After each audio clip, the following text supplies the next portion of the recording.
Представьте, ночь, пустое здание, вы одни, и где-то в темноте что-то движется. Большинство людей думают, ну и что? Скрипнул пол, осел фундамент, крыса пробежала. Рационально объяснили и спать. Но что, если рациональных объяснений больше нет? Сегодня я расскажу вам историю, которая произошла в реальности. Не в голливудском кино, не в книге. В обычном советском детском саду в небольшом российском городе в 2002 году. Эту историю мне передали от первого лица. Женщина, которая это пережила, до сих пор не рассказывает об этом чужим людям, потому что не верят. Смеются. А она помнит каждую секунду той ночи. Ее имя Марина. Ей было 28 лет. Она была в декретном отпуске. Ей нужны были деньги. Она согласилась работать ночным сторожем в детском саду. Это было ее первой и главной ошибкой. Часть первая. Хватка. Первая ночь. 22:47. Марина поднималась по лестнице на второй этаж. Фонарик в руке, тапочки на ногах, ключи в кармане халата. Самый обычный вечер, самая обычная работа.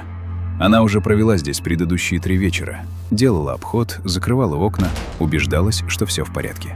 Ничего страшного. Пустое здание, детские рисунки на стенах, запах пластилина и детского мыла. Марина выбрала себе дежурную комнату еще в первый день, вторая группа на 2-м этаже. Там был диван, телефон, тумбочка со старыми журналами. Уютно, если не думать, что ты совсем одна в 2-этажном здании площадью почти 1000 квадратных метров.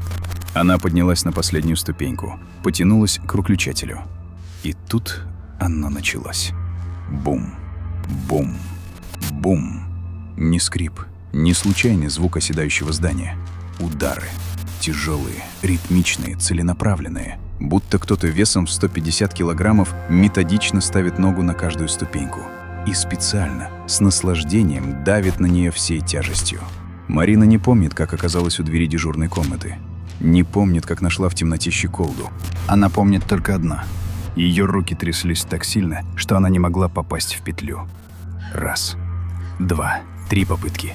Щелчок. Она сползла по двери на пол, спиной к дереву, колени к груди.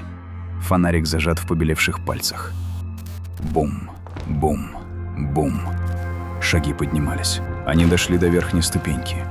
Пол коридора отозвался гулким резонансом, старый паркет, под которым пустота подвального перекрытия. И замолчали.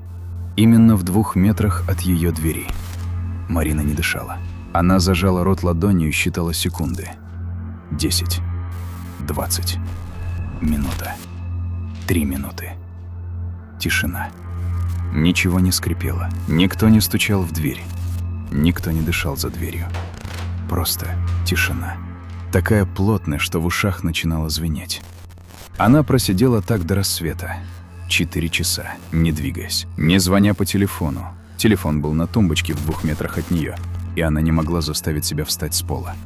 Потому что вставать означало приближаться к двери. А за дверью было что-то. Она это знала. Не умом, кожей. Той частью мозга, которая помнит миллион лет эволюции и кричит одно: «Не двигайся». Она реагирует на движение. В 6 утра в коридоре что-то щелкнуло. Автоматически включился свет.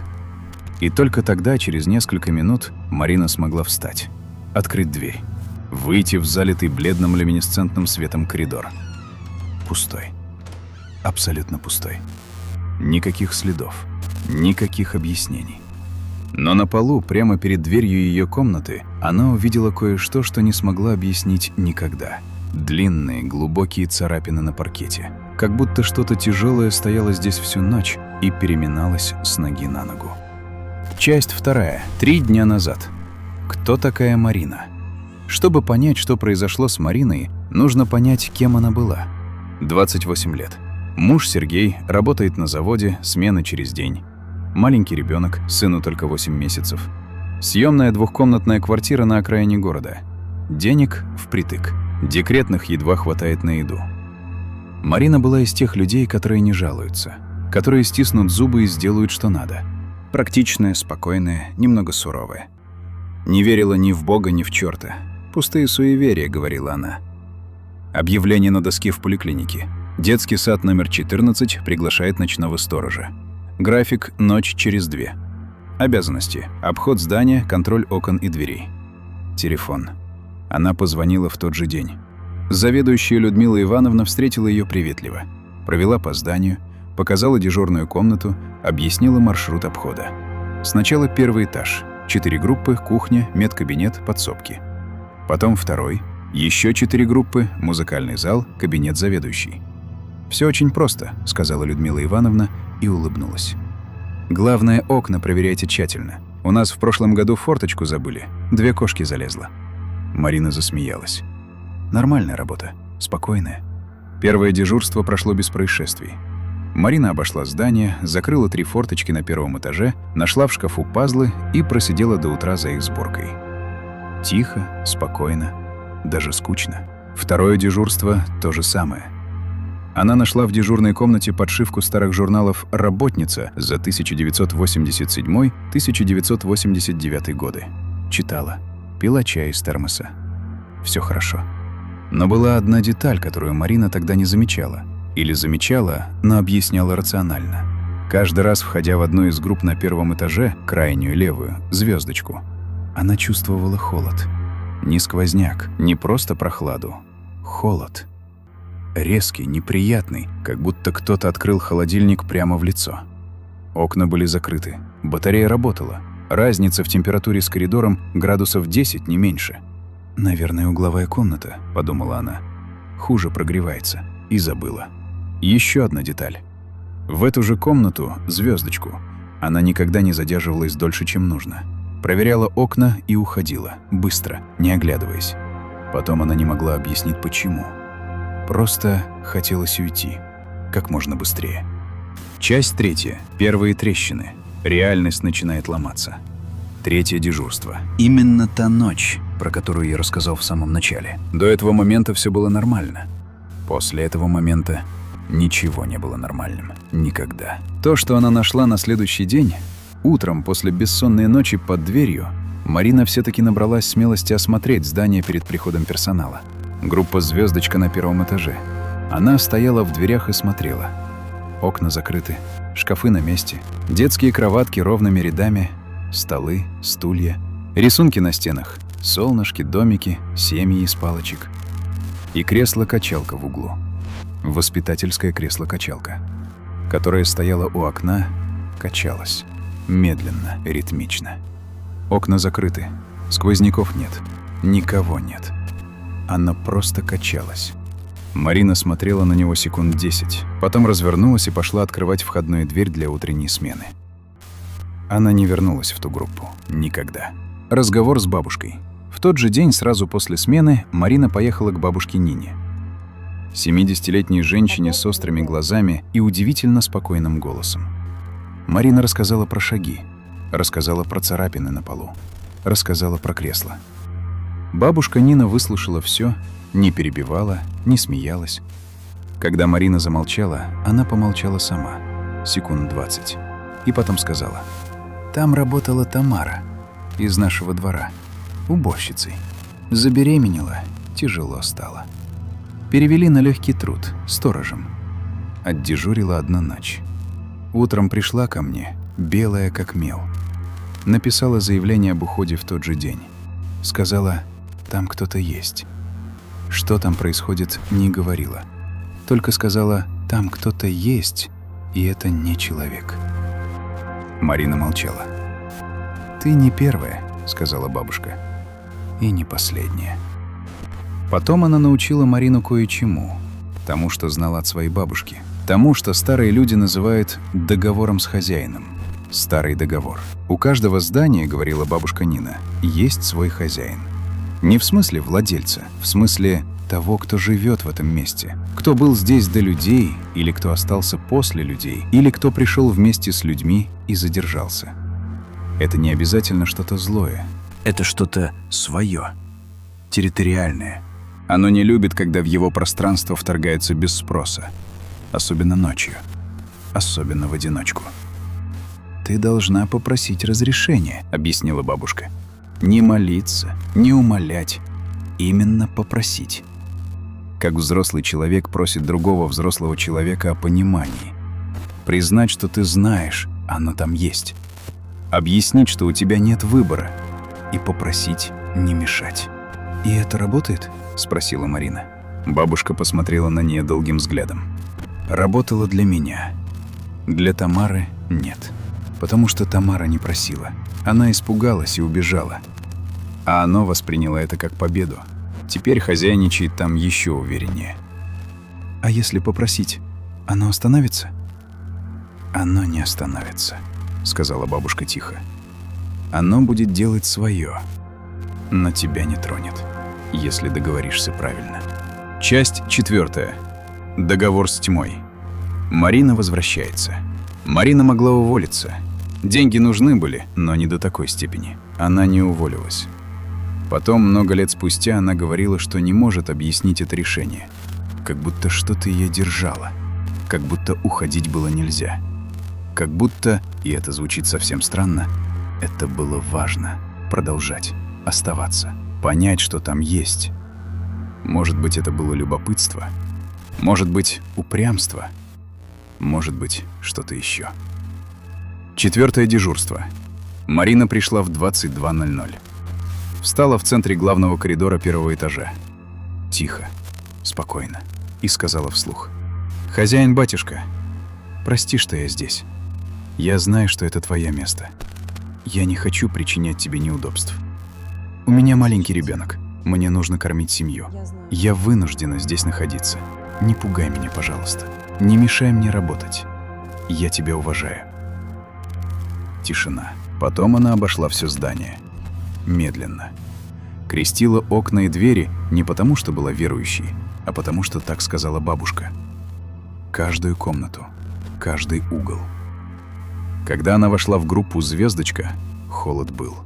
Такой же резкий, такой же необъяснимый.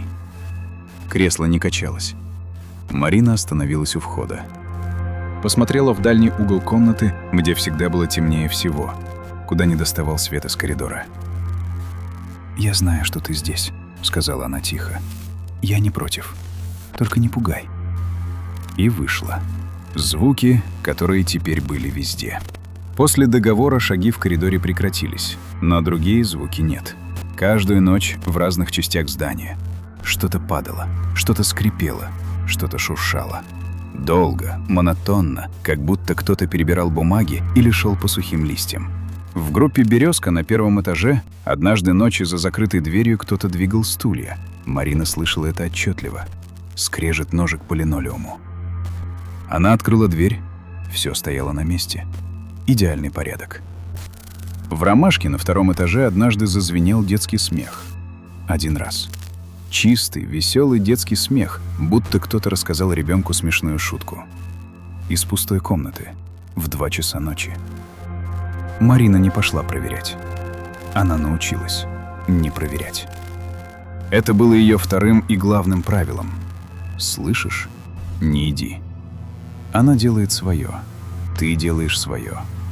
Это договор. Случай с зеркалом. Поздняя осень. За окнами дождь и тьма. Марина делала вечерний обход. Зашла в туалетную комнату при группе «Колокольчик» проверить окно над раковиной. Над умывальниками висело длинное зеркало. Детям по пояс, Марине по грудь. Она посмотрела в него машинально. Проверила окно, повернулась уходить. И остановилась. В зеркале, за ее спиной, в той части комнаты, которую она только что прошла, что-то темнело. Не фигура, не силуэт. Сгусток тьмы, более плотный, чем должен быть. Как будто темнота там была другая. Марина медленно, не отводя взгляда от зеркала, повернулась. Пустая комната. Белая плитка, детские раковины, лампочка под потолком. Она снова посмотрела в зеркало. Обычное отражение, пустая комната за спиной. Но холод, тот самый из «Звездочки», теперь был здесь. И ощущение, что за ней наблюдают. Внимательно, не враждебно, просто наблюдают. «Я знаю, что ты здесь», — сказала Марина своему отражению. Тихо, ровно. Договор в силе. Холод начал отступать. Она вышла. И до конца ночи ничего. Слушайте, я хочу, чтобы вы на секунду остановились и подумали вот о чем. Марина работала в этом здании год. Целый год. Она настолько привыкла к звукам, к холоду, к присутствию чего-то невидимого, что это стало для нее нормой, рабочими условиями, профессиональным риском. Это само по себе страшно. Не в смысле хоррора, в смысле человеческой адаптации. Мы можем привыкнуть к чему угодно. Но у этой истории есть продолжение, и вот там по-настоящему жутко. Часть 5. Сергей, тот, кто не договорился. Через месяц Марина нашла другую работу. Место сторожа нужно было кому-то передать. Она поговорила с заведующей, так как город маленький, с работой туго. Предложила мужа, Сергея. Тот как раз искал дополнительный заработок. График подходящий. Людмила Ивановна согласилась. Марина рассказала мужу про звуки, про холод, про договор. Сергей засмеялся. «Маришка, ты серьезно? Домовой в детском саду? Иди спать».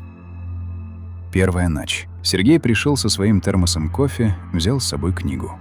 Расположился в той же дежурной комнате на 2-м этаже. Сделал обход. Быстро, без всяких договоров. Сел читать. В полночь в стенах начало шуршать. Ночь 1. Что-то в стенах. Сергей был практичным человеком, мастером на заводе. Звук в стенах — мыши или крысы. Логично, детские учреждения, еда, дети крошат, грызуны. Он встал, прошелся по комнате, включил дополнительный свет. Заглянул за шкаф, под диван. Ничего. Выключил свет, шуршание вернулось немедленно. Из другого угла. Включил — тишина. Выключил — снова. Так продолжалось 3 часа. В 3 ночи шуршание сместилось. Теперь оно было в полу. Потом в потолке. Потом снова в стенах. Равномерно. Методично. Как будто что-то обходило комнату по периметру. Медленно, никуда не торопясь. Утром Сергей вышел хмурым. Сказал: «Там точно грызуны». Сказал это уверенно, но глаза у него были такими, как бывают у людей, которые не уверены ни в чем. Ночь 2. Человек за шторой. 2-е дежурство. Сергей сделал обход в 23 часа. Зашел в группу «Солнышко» на 1-м этаже. Пятно окна в темноте. Задернутые шторы. Одна штора оттопыривалась. Не так, как от сквозняка. Волной, мягко. По-другому. Резко. С одной стороны. Как будто за ней кто-то стоял во весь рост. Сергей включил телефон, сфотографировал. Посветил фонариком на штору. Форма была отчетливой. Плечи, голова. Человеческий контур. В метре от пола до потолка. Он подошел. Отдернул штору резким движением. Пусто. Стена. Подоконник. Закрытое окно. Сергей стоял и смотрел на пустой подоконник. Потом посмотрел на фотографию в телефоне. Силуэт был там. Четкий, темный, человеческий. Он показал фотографию Марине утром. Она посмотрела на снимок. Потом посмотрела на мужа. «Я же говорила тебе договориться», — сказала она тихо. «Я не буду разговаривать с пустотой», — ответил Сергей. Марина ничего не ответила. Она знала, что спорить бесполезно. 1 год и бутылка в кармане. Сергей проработал ночным сторожем в детском саду номер 14 1 год. Точнее, год и 2 недели. Ни разу он не произнес договора. Ни разу не поверил вслух. Но кое-что изменилось довольно быстро. Уже на 3-4 дежурстве он начал брать с собой спиртное. Сначала 100 грамм, как он называл антистрах. Потом 200. Потом сколько нужно, чтобы не замечать. Не замечать шуршание. Не замечать холод в звездочке. Не замечать, как иногда, проходя мимо группы «Колокольчик», он слышал за закрытой дверью чьё-то ровное, медленное дыхание. Он говорил себе: это трубы, это здание, это воображение, это алкоголь. Последнее было честнее всего остального. За год он ни разу не рассказал Марине подробностей, что именно он видел и слышал в те ночи. Просто страшновато иногда. И все. Она не настаивала. Она понимала, есть вещи, которые легче не называть, потому что то, что называешь, становится более реальным. А то, что более реально, имеет над тобой власть. Я хочу сказать вам кое-что важное, прежде чем мы перейдем к следующей части. Марина пережила год в этом здании, потому что уважала то, чего не понимала. Потому что не пыталась доказать, что этого нет. Сергей провел там тоже год, после Марины в алкогольном тумане, потому что его рационализм оказался слабее реальности. И он выбрал не принять реальность, а перестать ее чувствовать. Это два способа справляться с тем, что не поддается объяснению. Ни один из них не хорош, но только один разрушает тебя изнутри. Вопрос в том, а что происходило там все это время? Что это за хозяин? И почему именно детский сад? Часть 6. Что же там было? Версии и факты. Давайте попробуем понять, что происходило в детском саду номер 14. Есть несколько версий, и ни одна из них не дает полного ответа. Версия первая. Полтергейст. Классический полтергейст, шумный дух, характеризуется именно таким набором. Необъяснимые звуки, перемещение предметов, локальное понижение температуры, видимые тени или силуэты. Полтергейст, в отличие от традиционных привидений, не связан с конкретным умершим человеком. Он связан с местом. Интересная деталь. Полтергейсты особенно активны в местах скопления детей. Школы, детские сады, детские дома. В мировой литературе по паранормальным явлениям они упоминаются непропорционально часто. Одна из теорий. Детская психическая энергия, эмоционально насыщенная, неконтролируемая, создает условия для активности. Дети кричат, плачут, смеются, боятся, злятся каждый день. Интенсивно. Эмоции буквально пропитывают стены. И что-то на это откликается. Версия вторая. Место с историей. Что стояло на месте детского сада до него? Этого Марина не знала. Советские детские сады нередко строились на месте снесенных церквей, кладбищ, дореволюционных усадеб. Особенно в 50-е и 70-е годы, когда строили быстро и не спрашивали, что под фундаментом. Группа «Звездочка», крайняя левая, угловая, самая холодная. Именно она была эпицентром. Именно в ней Марина никогда не задерживалась. Именно оттуда как будто все исходило. Что было на этом конкретном углу до строительства, неизвестно. Архивы советского периода по таким вопросам часто не полны или засекречены, или просто уничтожены. Версия третья. Инфразвук. Скептики всегда предлагают инфразвуковую теорию. Звуки с частотой ниже 20 Гц, ниже порога слышимости человека, вызывают тревогу, страх, ощущение присутствия, зрительные галлюцинации. Старые вентиляционные системы, отопительные трубы, специфические акустические особенности зданий — все это может генерировать инфразвук. Проблема с этой версией одна. Инфразвук не двигает кресло, не оставляет царапин на паркете, не создает четкий человеческий силуэт за шторой, который виден на фотографии. Силуэт там, отчетливый, за шторой. Инфразвук это не объясняет. Самая темная версия. В народных традициях, не только русских, но и у большинства народов мира, существует концепция места силы и места беды. Место, где тонкая грань между миром живых и тем, что за ним, тоньше обычного. Где то, что обычно остается по ту сторону, просачивается. Дети особенно уязвимы к этому. Не потому, что слабее, а потому что еще не научились закрываться. Маленькие дети видят и слышат то, на что взрослые перестали обращать внимание. Они разговаривают с воображаемыми друзьями, боятся определенных углов и комнат, отказываются заходить в некоторые места. Вы никогда не думали, что именно они там видят? То, что десятилетиями приходило ночью в детский сад номер 14, кормилось этим. Детским страхом, детской открытостью, детской, невидимой для взрослых реальностью. Днем здание работало. Дети смеялись, рисовали, пели песни, а ночью приходил хозяин и требовал тишины. Часть 7. Последняя ночь Сергея. Ночь. Он сидел в дежурной комнате. Выпил. Немного, по его меркам того времени. Сидел тихо, в темноте. И вдруг тишина изменилась. Не звуки, именно тишина.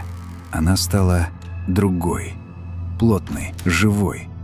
Как будто все воздушное пространство здания разом сжалось, и в этом сжатом пространстве что-то переместилось, приблизилось, остановилось у двери. Сергей смотрел на дверь. Он не запер ее на щеколду. Никогда не запирал. Это казалось ему трусостью. Дверь была закрыта, просто закрыта. Ручка опустилась вниз.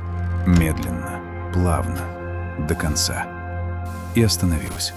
Дверь не открылась, но ручка стояла внизу, удерживаемая с той стороны. Сергей не помнит, сколько это длилось. Секунды, минуты, может, час. Он сидел и смотрел на ручку. Не мог встать, не мог позвать на помощь, не мог сделать ничего. Потом ручка медленно вернулась в исходное положение. И все. Больше ничего. Утром Сергей вышел из здания, сел в машину, руки тряслись. То ли от страха, или это был адреналин, которого немного получил за проведенную ночь. Он не уволился. Он не мог понять, что это или кто это, и вроде интерес загадочного, но жутко страшно это факт. Может быть, то, что живет там, уже не просто пугало его. Может быть, оно его держало, не физически, иначе, тем же способом, которым оно держало здание год за годом, не насилием, привычкой, притяжением. Некоторые места не отпускают, особенно тех, кто провел в них слишком много ночей. Эпилог. Мнимое освобождение. Сергей ушел из детского сада номер 14 спустя полгода. Просто не пришел на очередную смену. Позвонил Людмиле Ивановне, сказал: «Все, хватит». Она не удивилась. Сейчас Марина и Сергей живут обычной жизнью. Дети уже подросли, все нормально. Переехали в другой город. Марина говорит, что иногда и она, и Сергей просыпаются по ночам. Смотрят в темноту и на шторы. Потом, думаю про себя, показалось. Ложатся и засыпают, не говоря ни слова. Это по рассказам Марины. Детский сад номер 14 работает до сих пор. Там ходят дети, там пахнет пластилином и детским мылом. Воспитательницы улыбаются на утренниках, все хорошо. Только новые сторожа в среднем держатся 3 месяца. Потом уходят. Без объяснений. Группа «Звездочка» по-прежнему самая холодная в здании. Коммунальщики приходили дважды, ничего не нашли. Батарея работает исправно, трубы целые, изоляция хорошая. Просто холодно. Просто там холодно. А вы знаете, что меня в этой истории пугает больше всего? Не шаги в коридоре, не силуэт за шторой, не ручка двери, которая опускается сама. Тут самое страшное — это кресло-качалка, которое качалось в пустой комнате на рассвете. Или при обходе ночью. Потому что кто-то только что встал с него. Значит, всю ночь сидел. И смотрел, как Марина сидит под дверью. И ждал. Это происходит по всему миру. Реальный случай полтергейста. История Марины не уникальна. Вот что происходило в других точках мира. Великобритания, Энфилд, 1977-1978. Дело, изменившее историю паранормального. Это один из наиболее задокументированных случаев полтергейста в истории. Семья Ходжсон, мать-одиночка Пегги и 4 детей, жила в обычном муниципальном доме в Северном Лондоне. Мебель двигалась сама, со стен слетали предметы, дети слышали тяжелые шаги в пустых комнатах. Случай привлек внимание общества психических исследований. Следователи Морис Гросса и Гай Лайон Плейфор провели в доме более 14 месяцев и задокументировали более 2000 отдельных инцидентов. Самое тревожное — 11-летняя Джанет Ходжсон начала говорить низким мужским голосом. Голос называл себя Биллом, мужчиной, который умер в этом доме от кровоизлияния в мозг несколько лет назад. Детальная проверка подтвердила, такой человек действительно жил и умер в этом доме. Фотографии, аудиозаписи, свидетельства полицейских и журналистов — все это существует. Специалисты НАСА и Эдинбургского университета изучали случай. Единого объяснения нет до сих пор. Дом существует, в нем по-прежнему живут люди и по-прежнему жалуются на шаги. Соединенные Штаты, Колумбия, Миссури, 1958. Полтергейст Джеймса Хермана. 13-летний Джимми Херман и его семья столкнулись с явлением, которое полиция расследовала официально. В течение нескольких недель в доме Херманов самопроизвольно открывались бутылки, буквально выстреливали пробки. Предметы летали по комнатам, статуэтки срывались с полок. Детектив Джозеф Айрс провел в доме несколько недель. Он был скептиком. К концу расследования перестал им быть. «Я видел, как тяжелая статуэтка пролетела через комнату по дуге, которая физически невозможна при броске рукой», записал он в официальном рапорте. Случай изучало Герцогское университетское общество парапсихологии. Полное объяснение не было найдено. Активность прекратилась, когда Джимми достиг 14 лет, после пубертатного периода. Это подтолкнуло исследователей к теории о связи полтергейста с психической энергией подростков. Германия. Розенхайм. 1967-1968. Дело, которое изучали физики, офис адвоката Зигмунда Адама в Розенхайме, стал местом одного из наиболее технически задокументированных случаев полтергейста.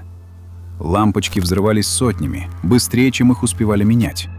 Телефонная компания зафиксировала тысячи необъяснимых звонков в справочную службу, когда никто из сотрудников не звонил. Счетчик электроэнергии вращался с ускорением при отключенных приборах. К расследованию подключились физики Мюнхенского института Макса Планка. Они установили датчики, измерительные приборы, записывали все на пленку. Инциденты продолжались в их присутствии.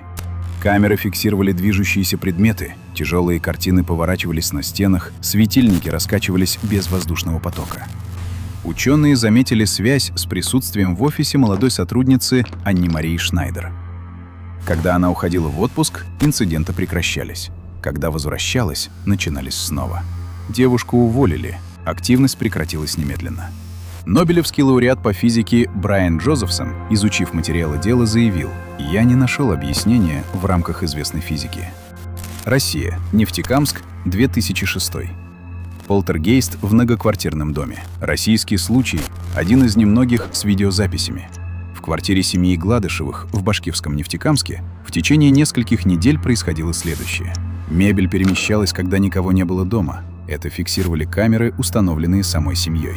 Посуда падала с полок в другую сторону от края, что противоречит физике падения. Дочь-подросток просыпалась с необъяснимыми синяками. Местное телевидение сняло документальный репортаж. В квартиру приехали исследователи из Московского комитета по аномальным явлениям. Они провели в квартире 5 ночей. Инциденты происходили в их присутствии трижды. Семья в итоге переехала. В опустевшей квартире новые жильцы прожили 3 месяца и тоже съехали. Австралия. Сидней. Детский голос из стен. Семья Уокер переехала в дом в пригороде Сиднея в начале 2000 года. Через несколько недель 5-летний сын начал рассказывать о мальчике в стене, с которым он разговаривает по ночам. Родители решили, что это воображаемый друг. Потом начались звуки. Детский смех из замурованного простенка между кухней и гостиной.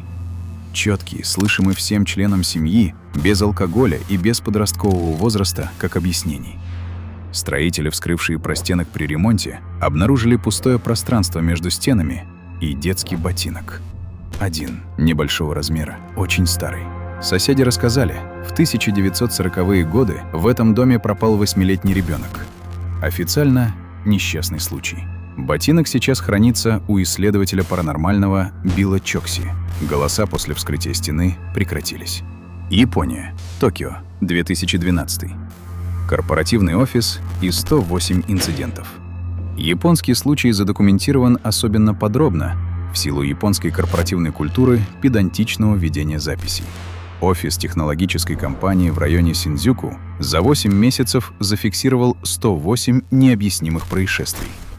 Самозакрывающиеся двери, падающие предметы, сбои в работе техники без технических причин и дважды отчетливые следы человеческих ладоней на запыленных поверхностях в запертых комнатах, куда никто не заходил. Компания наняла синтоистского священника Каннануши для ритуала очищения. После церемонии интенсивность инцидентов снизилась, но не прекратилась. В 2014 году офис закрылся, по официальной версии, по коммерческим причинам.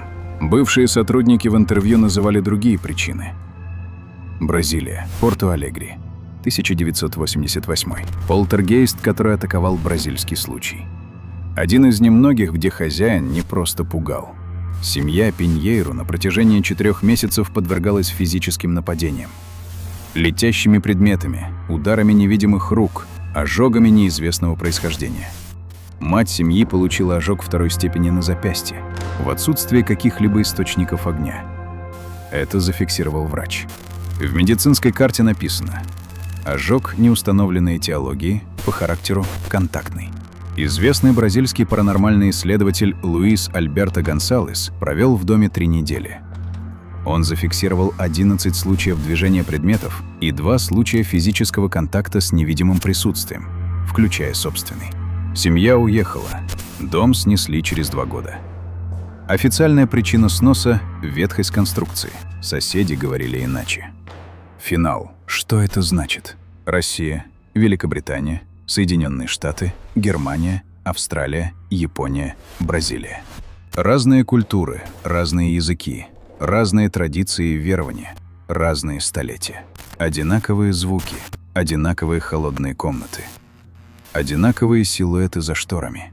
Одинаковые ручки дверей, которые кто-то держит с той стороны. Случайность это или паттерн? А теперь вопрос к вам. Вспомните место, где вам было необъяснимо не по себе. Комнату, в которую не хотелось заходить. Коридор, в котором хотелось идти быстрее. Угол, на который вы старались не смотреть. Вы объяснили это рационально? Или вы просто перестали думать об этом? Разница между Мариной и всеми остальными не в том, что она была смелее. Она была честнее. Она признала, там что-то есть. И поговорила с этим. Большинство из нас не говорит, молчит. Идет быстрее по темному коридору и думает, это просто старые трубы. Просто старые трубы. Правда? И в конце. Если у вас есть своя история, напишите в комментарии. Хозяин-батюшка, он везде. В каждом здании, где люди прожили достаточно долго. И достаточно боялись.